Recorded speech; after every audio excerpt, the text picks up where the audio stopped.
আসসালামু আলাইকুম ভাই, সবাই কেমন আছেন? আশা করি সবাই ভালো আছে।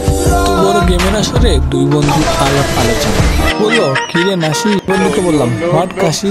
বললো কি খবর, ভালো আছোস? তো হালকা ভালো হালকা খারাপ। বললো তাক, কাল আমার বিয়ে, ঘুমাতে হবে বন্ধু। বললাম বন্ধু তাই দাওয়াত দিবি না বন্ধু? ভাবি কি সুন্দর না, কারণ তোকে আসল লাগবে, বুঝছো? বুঝবি না তো, এটা বড় লাগবে না। ভাবির কোনো বোন আছে বন্ধু?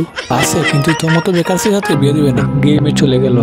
বললাম বন্ধু আমি এখন জব করি রে। তুই বললো তাই, কি জব করো? এই মাত্র ঢুকলাম আর সকাল 6টার সময় শেষ হবে। তুই বললো আর এই জবটা আমার কি, বেতন বা কত? বললাম এই তো খাওয়া দিয়া 20,000 টাকা ঠিক আছে। বন্ধু বললো তাই, তাহলে হবে না রে, কারণ মেয়ে 50,000 টাকা স্যালারি। বললাম তাই, আমি সকাল থেকে শুরু করবো, তাইলে আমি 60,000 টাকা স্যালারি পাবো। বললো সেটা কিভাবে? বন্ধু এই তো সামান্য কিছু কাম। কি বলতেছি, আগে প্লেনটা চলি তারপর বলি। বন্ধু বললো তাইলে ওকে। বললো কি রে বল। বললাম কি বলবো রে বন্ধু, আমি তো এখনই অফিসে আছি। তুই বলবো কিভাবে সম্ভব? বললাম এই তো তোর সাথে কথা বলছি, অফিসে বসে কাজও করতেছি। বললো আরে বাপ বল কাজটা কি? বললাম বলবো বন্ধু, মাইন্ড করলে না, 3 মিনিটে টাকা দে। বন্ধু বললো কি? বন্ধু ফ্রি ফায়ার।